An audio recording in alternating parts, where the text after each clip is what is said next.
What's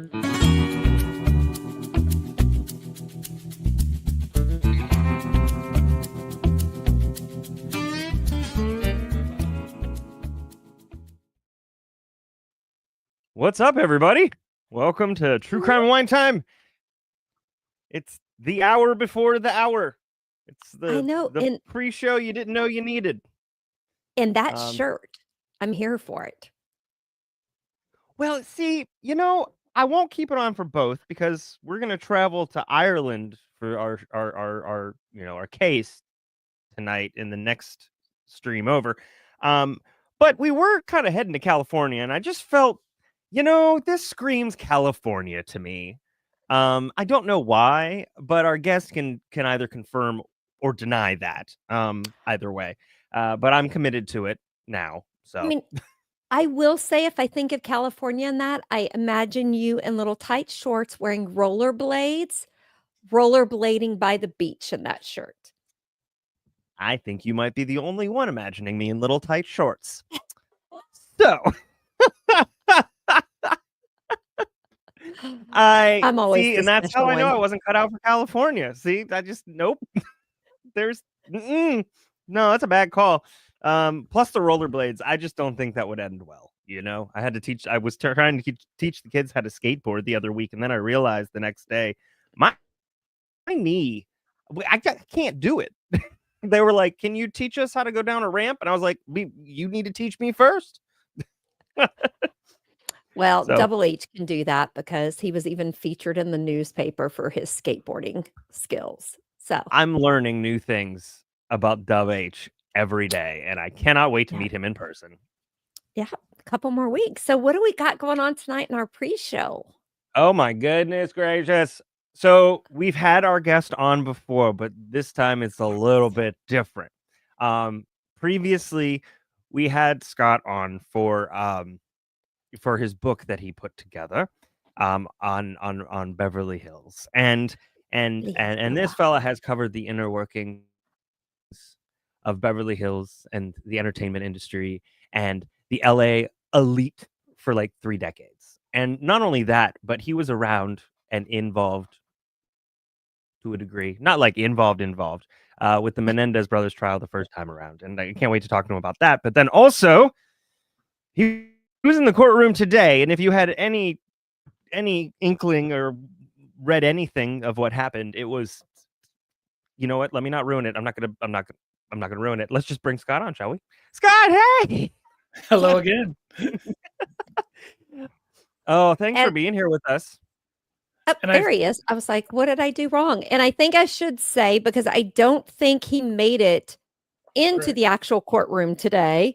He had to be one of the bystanders because I did watch the lotto today. I think they had maybe 16 seats that they gave away in the lottery today. They picked wrong. Logistically, that was a challenge with everything that was going on. And I guess I'm kind of, given everything that didn't happen today in the courtroom, I'm not super upset that I missed being there in person. But yeah, it's an interesting day with a lot of developments with not a whole lot of forward momentum. And I have to tell you, I told you this earlier when we talked, I don't follow, trials this close because it makes me frustrated. And today was one of the reasons that proved to me why, because we've had court cases go on here in Texas. And I'm like, I'll go down there. I'll go get in. And then like what happened today, I'm like, I would have been so mad if I drove 3 hours to Houston for that trial and this bonkus happened. So I'm excited to hear from you what went on and maybe an insight into why. What's interesting is it's sort of that perfect example of like how the wheels of justice move painfully slow if you're there, in person on the daily basis, but also that there was a lot of dramatic fireworks going on around this sort of quicksand that everybody ended up in. It's really boils down to the DA seems to have a particular desire to insert himself into this process, even though he's made his feelings clear and his public stance clear, and yet doing it at last minute intervals with, kind of Hail Mary plays that are gumming up the works. And on the defense side, he's up against somebody who loves theatrics in Mark Geragos. And if you give Geragos an opportunity to get theatrical, he's going to take that ball and run with it. Absolutely. So the action was, in the press conferences outside the courtroom today, whereas, the wheels of justice got kind of gummed up inside the courtroom. Yeah, I mean, I watched Geragos, and I'm going to just call him the DA. I'm not a fan of the DA who's doing this, just my personal opinion, but I watched both of them and I'm like, oh, he is giving Geragos some theatrics to come. I mean, he is playing right into what he loves. I think, my take on Nathan Hochman, who was elected by an overwhelming majority. Mhm. And I think he's maybe mistaking that for an endorsement of his own popularity, as opposed to the unpopularity of the previous DA, which I think is the what lesser of two evils. Yeah, what it really owes to. And I feel like he's committing some unforced errors in his desire to project this tough on crime, this no mercy stance, and it's making him do things like that yesterday's Hail Mary play to try to introduce this incomplete report as a reason to delay the trial. Last week, introducing these grisly crime scene photos without warning the family members to be prepared for this. Those kinds of things are not helping his cause in the public eye. And I'll point out that, like, I saw a survey by the Patch News, the online news organization Patch here in LA, that really indicated that only about 51% of Angelenos are pro keeping the Menendez brothers in jail. So that's a really thin margin. There's a mix of people who are opposed to keeping them in jail, and there's a mix of people who are open to learning more and letting the process keep going.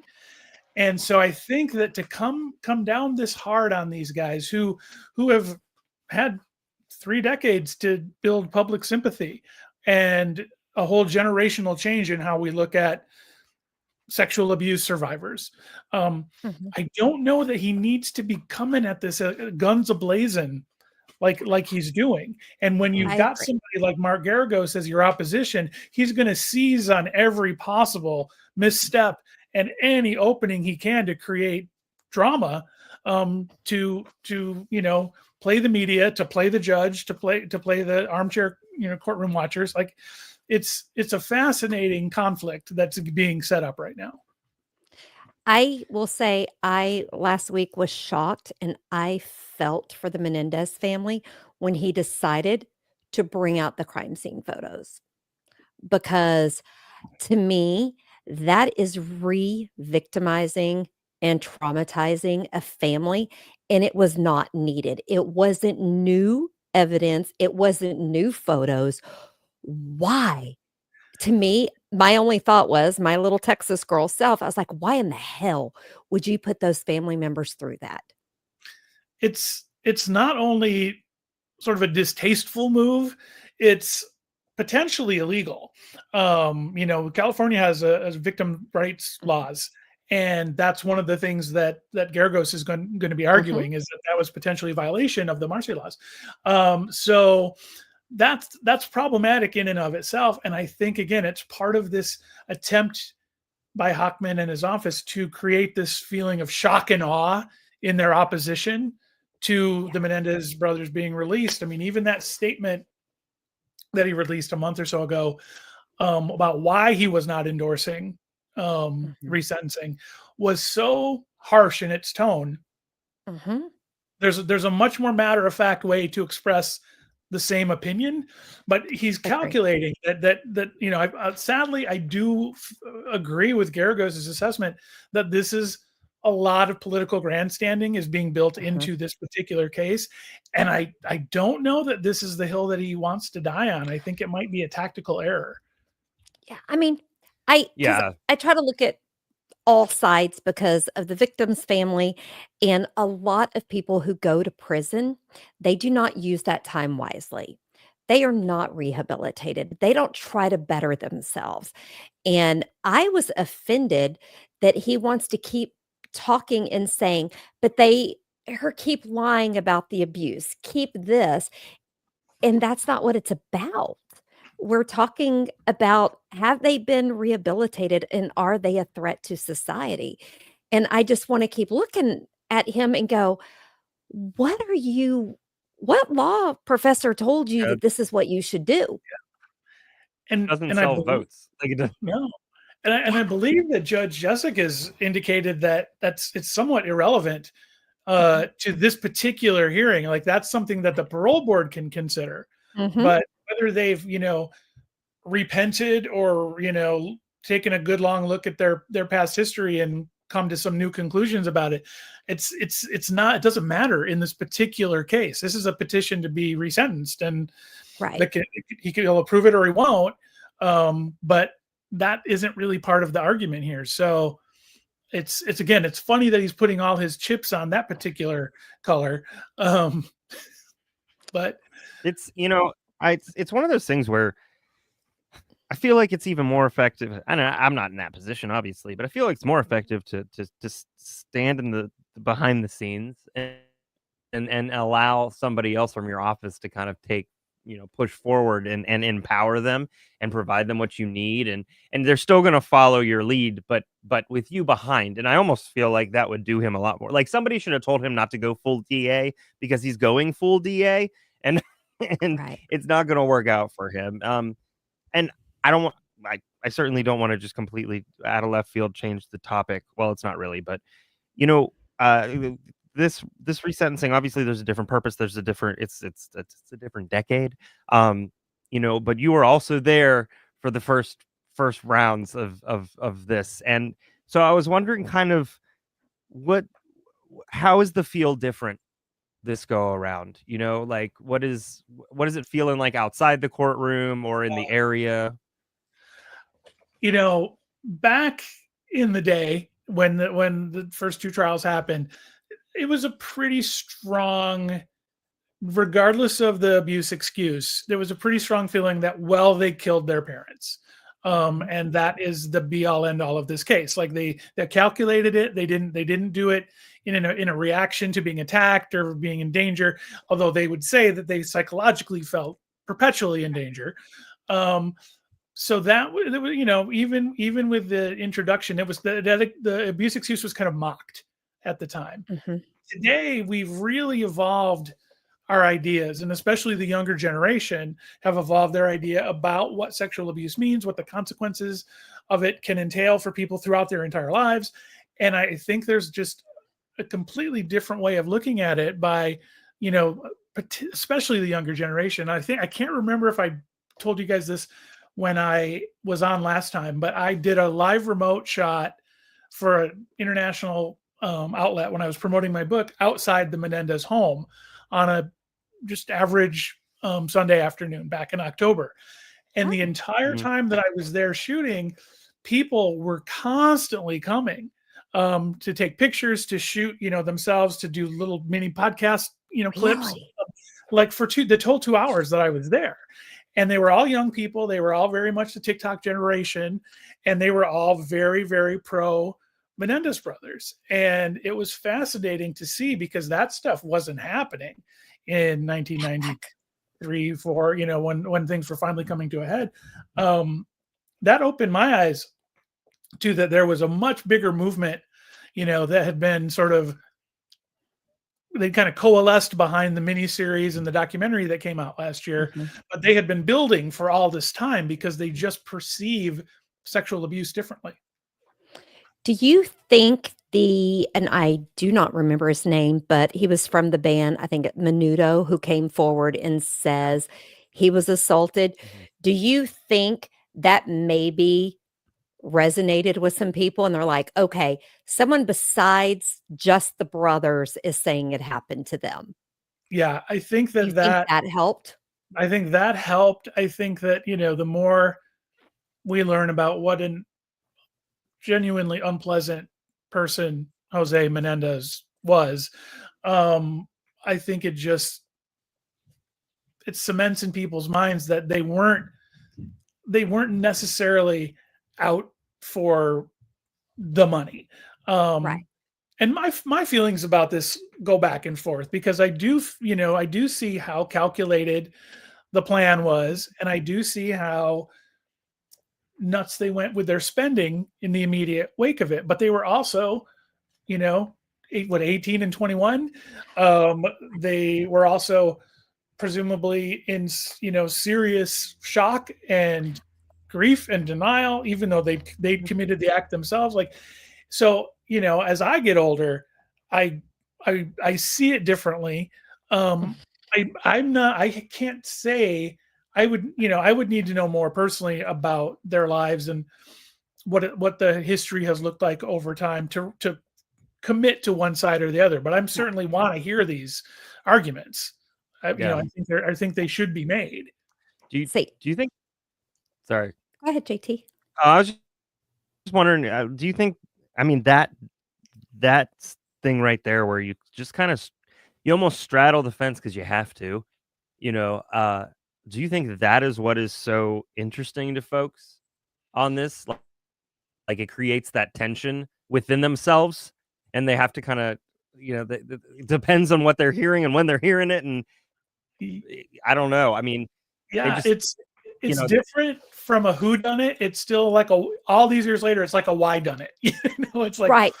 Why did they do it? Did they do it out of, pure like survival instinct, or did they do it out of let's get rid of them and let's continue to live this life without them in it, but enjoy all of the things that they earned for us? It's that's what keeps this fascinating. It's what keeps it complicated, and the notion that they have been presumably good people that have come out of it on the other side. I mean, the craziest story this week until today was Rosie O'Donnell. Did you guys see this coming out and saying that Lyle's she's friends helped her through her situation? One of her best friends, she said, and it's because they shared a history of sexual abuse in their family, and he also was providing her with a lot of counsel and dealing with a difficult child of her own. And it's just like he has no reason to like do that for a privileged celebrity. No, exactly. And it wasn't like she was like helping his cause publicly along the way. This started years and years ago. And so he wasn't like using her for publicity. It was like a genuine personal exchange between these people. That raised my eyebrows, a lot. It did me as well. But it also made me start thinking about something that I hadn't thought of. And I'll be honest, I was shocked as an SA survivor that, do you think the publicity and people would have been thought different if it was two sisters? Oh, 100%. 100%. There's so many factors that just went to image, thinking back to the early 90s when we were still a very image conscious, not that we ever gave that up really, but it was very much about image and what was telegenic. And like, you look at these two, they're good looking guys. They were young, they were wealthy, they dressed well, they comported themselves well in public, even while on trial. And yet there was a sinister notion. There was something Shakespearean about killing your parents. But if they had a patina of like genuine vulnerability and victimhood that might have come with being women, that could have been an entirely different story. See, and that's what I was surprised that I hadn't thought of that. And when I started thinking about it after reading the Rosie O'Donnell and how she considers him her friend and things like that. I had to stop and do some thinking, because I was like, he didn't have to help her. he didn't have to talk to her. Like you said, he wasn't doing it for clout. He wasn't doing it for help.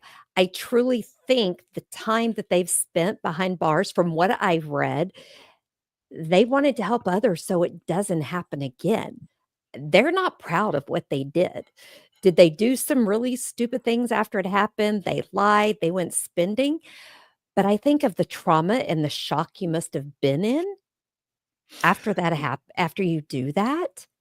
How can we judge what we would do in that situation? We were talking about what a crazy day it's been, and that sort of like, how you get home after a long day doing your job and you sort of have this knee jerk of like, I'm gonna buy something. Go on Amazon and spend money, like, just to relieve that stress. And I'm like, so imagine you just, got access to hundreds of thousands, if not millions of dollars, and you're reeling from murdering your own parents. Like, anything's possible. Anything's possible. And I think so many people in domestic violence situations, spending for some reason, buying things fulfills something inside of you. So I stop and think they were trying to repair how they were feeling inside. They were trying to put Band-Aids, in my opinion, on how they were doing it. And that's the problem I have with the DA. I don't normally put comments when I watch YouTube lives of it, but I actually put a comment today and I'm like, this DA obviously doesn't know what it's like to have been a victim or doesn't know someone closely.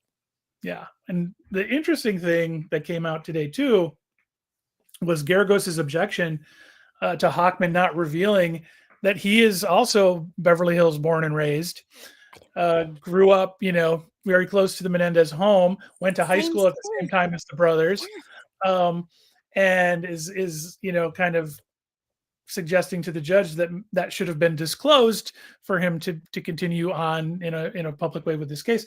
So that's, I don't know where that's going to go. I don't know how much water that's going to hold. That was shocking to me today, because to me, he should have recused himself. Yeah. But that's just me.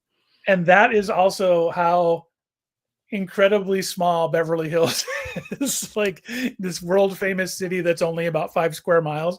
And it's a community that just it's very tight knit. It's, people stay in LA, that grow up in Beverly Hills. They take on positions of influence and power and fame and celebrity and all of that. So that one really caught me off guard, because I think I vaguely knew during the campaign that Hochman was from Beverly Hills, but I had never really put those two things together until today. So that's exactly the kind of thing that I have mixed feelings about Mark Garagos as an attorney, about his skills as an attorney, but that is exactly the kind of thing he excels at.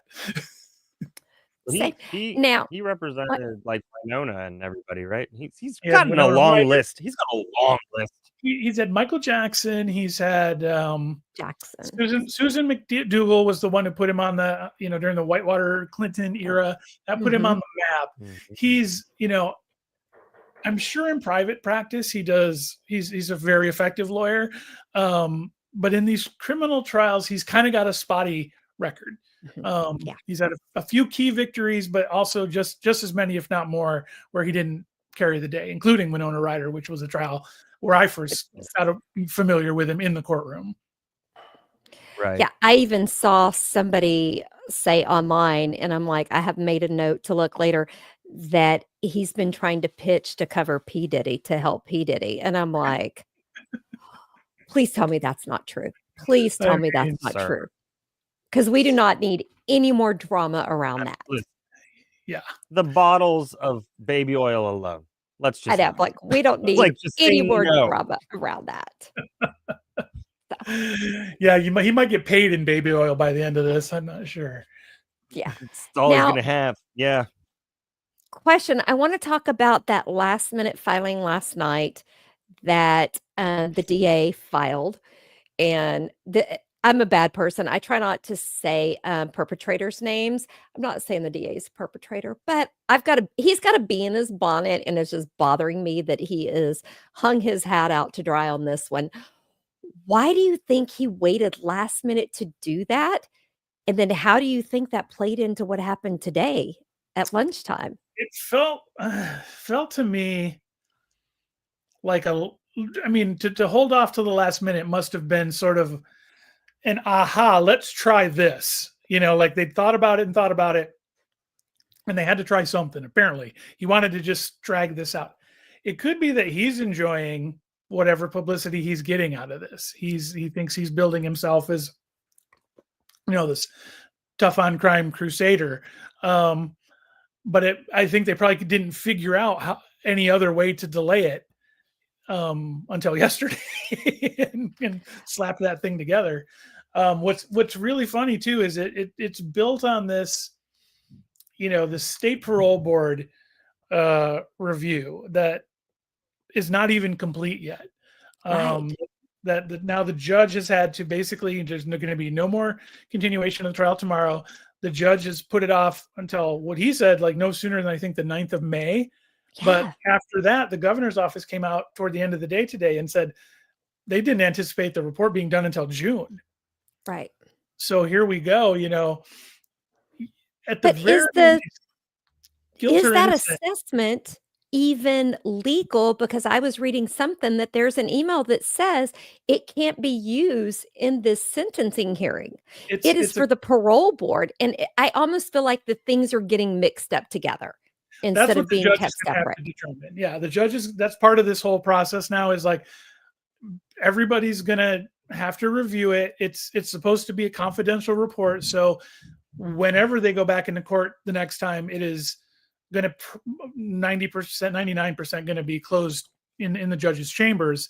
It's not going to be open to the public while they discuss this particular report, which again is incomplete because it's so confidential. And the judge may very likely decide that it has no application to this particular resentencing hearing, but we've got to go through the process, which, I like, whether you're on their side or not, I think you hope for the family, that a resolution comes, because this has been going on for a long time. And it seems like the DA, intentionally or not, is actually antagonizing the family. I mean, and we know what happened with the Menendez brothers' aunt last week after seeing the grisly photos. Who can say if there was a cause and effect, but the timing seems not ideal. Right. So, well, when you get to a certain age, even a bright sun could cause you to have that. But seeing something, like I said, seeing those pictures again that you probably already see in your brain, and you've spent so much time trying to get it out of your thought, and then to have someone shove it in your face again, that could cause somebody to. And it's the celebrity nature of this crime. It's the high profileness of it. That there's so much that needs to be addressed in Los Angeles right now in terms of crime. It's not a disaster, but the pandemic changed things. The homelessness situation here needs attention as it relates to crime, and how are we going to deal with this? But this thing has got so much, it's so actually non-relevant to the greater good of the city and the county.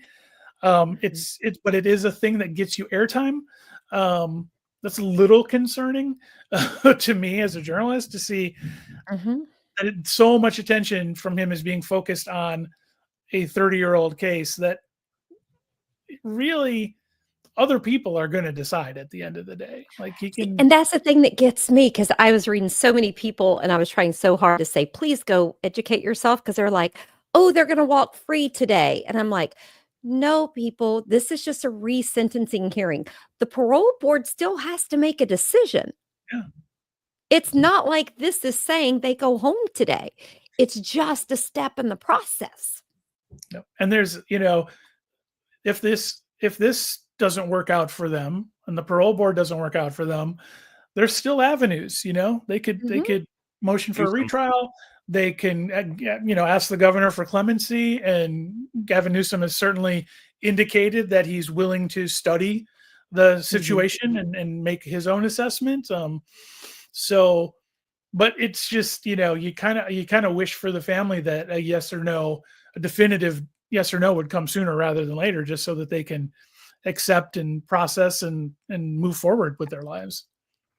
Do you think the DA is frustrated that so many from the Menendez family, both sides, are in support of this? I think so. I think it's, they're very sympathetic. They can't help, but everybody can relate. If your family members were in the same situation, despite the heinous nature of Mhm. the crime on the face of it, if your family members were in a similar situation, you would more than likely be trying to rally around them and help them through it, especially after 3 decades in prison, Mhm. and see a light potentially at the end of the tunnel. It's no surprise that they're so enthusiastic in trying to see this through, and it creates a lot of sympathy for.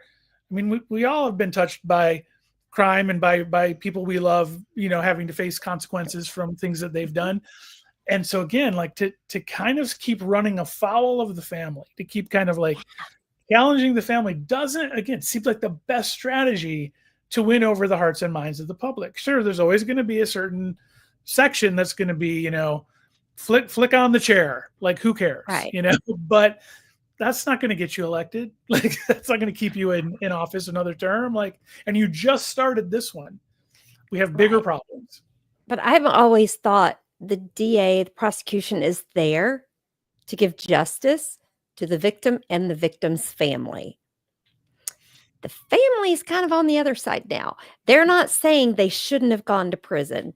They're not saying they're innocent. They're saying they've done their time, they've been rehabilitated, and they're not a threat to the public. Yeah. And that's the part that, to me, it's like he just wants to close the door, lock the door, the key, and never discuss it again. It seems like we this is very much a generality, but I'm going to say it anyways. It seems like we really like a redemption story until we're hitting the face with a redemption story. If that makes sense. Like we like a controlled redemption story on a screen. Right. But the thought of that kind of a story in real life is so hard for us to just accept as being even a possibility. I don't know. What do you think? Yeah, it's it's one of the things that makes celebrity crime so distinct is I've always talked about this cycle of celebrity where you really are rooting for somebody as you're introduced to them in the public eye, and you like their work, you like their look, whatever, and you're like, you invested in them, and then they start to drift from that person that you perceive them to be in their real life as more details about them come out and they do different things, and then you start to say, well, look at, they're going down this road, and it actually makes you feel good about yourself. You're like, yeah, she's rich, she's famous, she's powerful, but her life's a mess. Mine's not nearly as messy, so it's not that great to be her. And then they face some kind of consequence, and time passes, and then they have a comeback, and you're sort of like, yeah, they're all right. I liked them at the beginning, and yeah, they paid their price. It's harder with the Menendez brothers, but they still fit that celebrity cycle. We watched them on TV for all these years in one way or another, on court TV or in miniseries or documentaries or whatever it is. But the nature of the crime is so hard to process. Killing your parents. It's probably in the top 2-3 crimes you can commit that are just hard to let go of when you hear about it. It's Shakespearean. Think it would have been different if this would have happened in Montana? Or Virginia? It would have got press. It would have got press in some way, but to have persisted like this, it's the Beverly Hills of it all. I mean, and it happened at the apex of Beverly Hills. Like it, happened right at the end of the 80s, which was Beverly Hills' truest moment in the sun. And that decade was all about money and flash and success. And here were these two young, good-looking guys who seemingly had it all, and then killed their parents to get more. That was just the epitome of like the Beverly Hills dream turned nightmare. And that's why that thing has lingered in people's consciousness, because it was just saturated everywhere at the time. And it's always been somewhat fascinating to revisit it. As a student of many Beverly Hills crimes, few things have had the staying power and the continued fascination, even though there's a lot of interesting crimes from that city. That's the Menendez one is the ne plus ultra. Maybe that and like the murder of Bugsy Siegel. Oh, Bugsy. Yeah. Now, I've also been reading today since I was following this. I was surprised to see so many people online posting that maybe they should be forgiven to some degree for what they did to their dad, but not their mom. And I found that interesting because if I remember correctly, back during the trial, we found out mom wasn't Lily White. It's funny how that bubbles up. And you sort of have to be reminded that, you know, according to that version of events, that Kitty was complicit in Jose's evils. Like, and there was photos, if I remember correctly, of the kids and stuff. So I found that shocking that she was at the very least an enabler and at worst an accomplice. And but like again, the idea of killing your own mother is so abhorrent to most of us that you want to find that sticking point. And it's like, well, yeah, dad's a jerk, like he's abusive, kill him, but kill your mom. And I'm like, well, it just depends on what the truth is. Yeah, it's just shocking that they're willing to give mom so much grace for being complicit than they are to the brothers who suffered this abuse for years. And it just, to me, it shows that we have these ingrained things that you don't kill your parents. No matter what they do to you, you don't. And that is something I still, my brain, and I'm on the fence. It was by far, I mean, it was absolutely horrific what they did. And there's no excuse for what they did. But we need to take into consideration where their mental state was with what has been said was going on. It's so, again, flashy is the word that keeps coming to mind. The story is just so juicy and over the top and all of that, but it's so easy to not want to consider all the real nuance that comes along with it. And, you know, like, honestly, like I was very much like, yeah, they did it. They plotted it for years of my life, saying that, you know, there's no getting around that fact. But you have to look a little deeper. I had to look a little bit deeper, you know, to open my mind to different possibilities. I still don't know, as we said, like I'm a journalist, I have to maintain a certain professional objectivity, but just speaking as myself, I'm a little more conflicted about it than at any other point in my knowledge of the story. Yeah. I will say last night we just caught up, me and Double H watched Law and Order SVU from last week. And it was so interesting watching it last night because I knew I was going to be watching the Menendez stuff today. And it was a case about a woman who had been sexually assaulted when she was 8. But the courts didn't believe her. So they let the guy get away with it. And he kept offending. She wound up in drugs. She took a wrong path. She tried to self-medicate. 20 some odd years later, she got revenge and she got caught. And she looked at the detective and she goes, I am not sorry one bit for what I did because it ruined my life. And so, I mean, it just made me think about what we were going to be talking about today. I'm like, it doesn't just go away. You know, and this woman plotted for years, 20 years to get her revenge. Yeah. And it would, you know, the brothers have never said I would do it again, or I don't regret doing it. Like they haven't taken that stance. They acknowledge the horror of the acts that they committed, but you know, they also say that there were reasons, and it's just a matter of how much you embrace their reasons, believe their reasons, think that their reasons are true. It's going to be one of those knots that we're always going to try to untie. Like as long as we're talking about true crime, that one's always going to be there. Yeah. Now, and I mean, like I know you were mentioning that. Sorry, I know you were mentioning, you know, how it's a very Beverly Hills trial. There's a piece of me that wants to believe that Beverly Hills is ready to wrap this sucker up.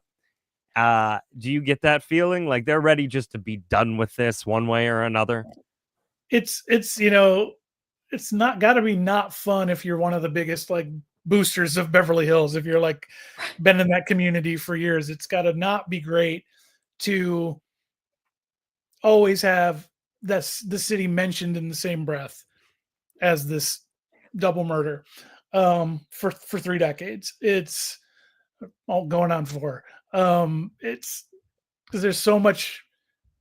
People go to Beverly Hills to celebrate having gotten the good life. Right. Like that's part of the deal if you live there.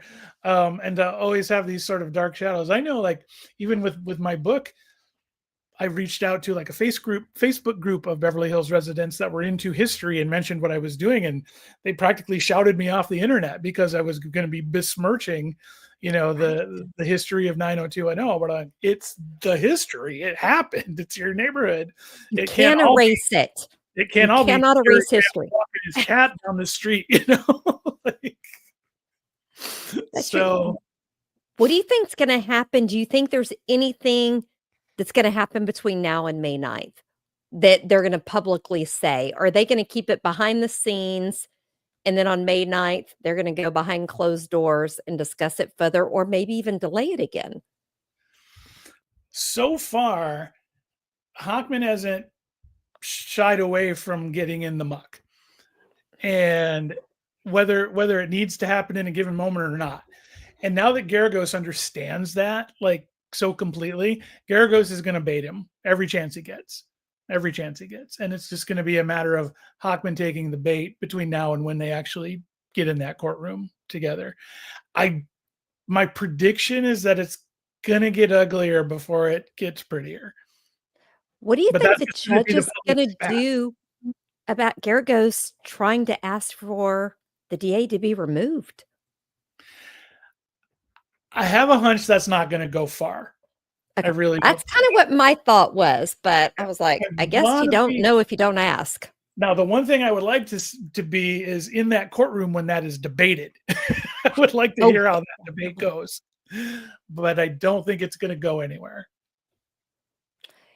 Yeah, I kind of thought it'll probably be back in chambers. Yeah. God. Well, as we know, we're not going to be going to do this tomorrow, and there's going to a lot be going on between now and then. What would you suggest us and our followers maybe think about between now and when we actually do get the resentencing hearing? Good question. I think probably a key thing for everybody that's really interested in this case, good or bad, is to look at what Lyle and Erik have said in recent times, on a substantial level, not just like we regret this, but like look what they've said in detail about their lives, what they've learned, what they're proud of having accomplished, whether or not they ever get released. I think that will help give a little perspective. And I can't, again, we can debate on whether they're being authentic or if they're just trying to get out of jail. But like, I think that will help each person who looks at that with their own stance. I think we should look at I think we're going to probably start taking a closer look at Nathan Hochman's record and seeing if there's more than a hint of unnecessary cruelty embedded in his record, because as I said at the beginning, he was definitely brought in more on the unpopularity of the previous DA than on his own popularity. Right. And I think he's maybe mistaking that. So I think we need to look at him, and then I think we know Mark Geragos. If you've studied true crime or courtroom cases, I think we're familiar with him. I think we know what to expect from him. He's a wily lawyer who plays some clever gambits. Sometimes they blow up in his face, but sometimes they're pretty effective, and he knows how to play the media better than anybody. I was just doing a very look through of Hochman, and it looks like for 5 years he was the president of the LA City Ethics Commission. So I'm fascinated to figure out anything that could be found out. Well, what I'm curious to see is Leslie Abramson going to come forward and say anything? Because she's pretty quiet. I don't know how old Leslie Abramson is at this point. I don't know how much she wants to be out of the public eye. I mean, there's got to be a point where you say enough. Like, I have talked about this in court, out of court for long enough. Yeah. Oh, she's 81. Yeah. So She was so passionate about it. I'm just curious if there will be even a statement released from her and then no questions or anything, because she was so passionate. It'd be curious to see somebody who stood by them through 2 trials, where they are with it all today. But she might feel that she's done her duty on this one. I would agree. She's probably I hope for her, she's just enjoying her martinis and not thinking about all of the horrible things she has seen in her career. I mean, I do hope she's somewhere just enjoying life, but and like, she didn't win the Menendez case, but she lawyered the hell out of it. She did. She did. Well, I want to thank you for coming on, and hopefully when it actually does happen, the resentencing hearing, that you will be able to join us, give us a deep dive, and hopefully timing will be better. 2027. I know. And maybe you'll get to be there and share all of that with us, because we would love to have you back on. On a side note, any new books coming out soon? I have been diligently working on what might be the next extension of Beverly Hills Noir's life in a different medium. So we're hopefully very close to some news on that. And then as I've kind of been working on getting that done, I'm ready to do volume 2, but I haven't sat down to have a talk with the publisher because I've been wanting to get this other situation kind of locked in. But I'm ready. I was happy to have an opportunity in February to take a chapter that I had to cut and repurpose it for the Hollywood Reporter's Oscar issue, because it's a story, a Beverly Hills crime. Well, it takes place a block outside of Beverly Hills, so technically not. But it involved a Beverly Hills police officer, and it took place at an Oscar night party, the night that Pulp Fiction was up for Best Picture and Quentin Tarantino won for Best Director. And it's a crazy story. How do I find it? It's online. Just look for Scott Huver and the Hollywood Reporter, and it's the last thing I wrote for them, the February, the issue right before the Oscars. And it's the pictures that we found, because I'd written this story for the book, and I just didn't have room to include it. But working with the Hollywood Reporter, I found a bunch of photographs that are just that bring the party to life. And there's a kind of big surprise. Like, it's a fun little story that when you get to a point where you stop and think, and you'll see when you read it, like, this may be, as it was titled, like the craziest Oscar party ever. Okay, I was reading a couple sentences right under your title, and the fourth sentence is Hollywood parties were more fun in '95, and I was like, that Scott and I are friends immediately, like, obviously, but immediately, like, that's perfect, like, that's how. Well, yeah, I wrote it down, and I'm going to be finding it. Well, thank you for joining us. Also, I'm glad that you were safe from the fires. With having so many people I know that live in California, and I have one of what I call my adopted daughters who lived there. Luckily, they wound up being safe, but did lose some property. It's going to take California a long time to rebuild. And for all of the people out there that want to say, oh, they have more money than everybody, they can afford it. Guys, I'm going to just tell you, you're thinking wrong, and you need to check yourself, because nobody has enough money to replace all of their memories, their home, and their lives. Yeah. I don't care who you are. Yeah, I haven't been over there. I live relatively close to the Palisades fire. We were never in real danger. We just had really bad air quality. But I haven't had the heart to go over there and look at the damage. And obviously everybody in LA knows at least 4 people that lost everything. And I just was talking to someone today who said the fire got like within a block of his home, and he hadn't evacuated. He wasn't told to evacuate, but he finally made the decision. He's like, I gotta go. And he just had to take what he could and leave. And that just was just a few months ago. And we're all trying to move on from so many things in LA. Like, but that one's going to linger, and it was a gut punch, and there's going to be so many complications that come from that. And we're all going to, I mean, the worst that happened to me was I lost a month's worth of work because everything shut down in the wake of the fires. But people lost everything. People lost everything. And it'll never be the exact same. It's going to look different, just like Lahaina over in Maui. We have friends that live there. It's never going to be the exact same. It's going to look different. But I am glad you were safe. I know I checked in. I was like, I know that's a little presumptuous to text you, but I was like, okay, I need to know, because I'm that person that worries about people that I like.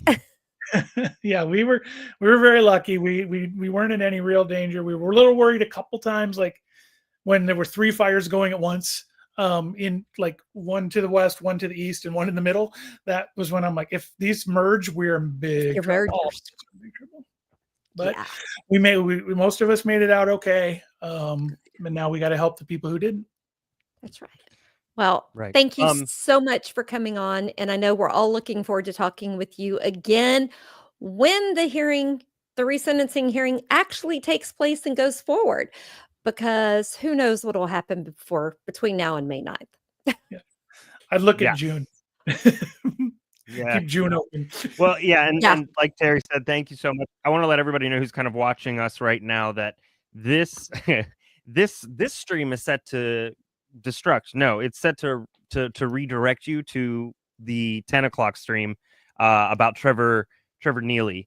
And so we're going to be pushing on into that one, but you won't have to do anything. It should just redirect you there, and you can just wait for us to go live. So just that little piece of information for everybody. All right. Well, once again, thank you, Scott, and I look forward to talking to you again soon. Yeah, thanks for having me back, and anytime you need me, feel free to give me a call. Thank you. Awesome. Bye-bye. Bye-bye.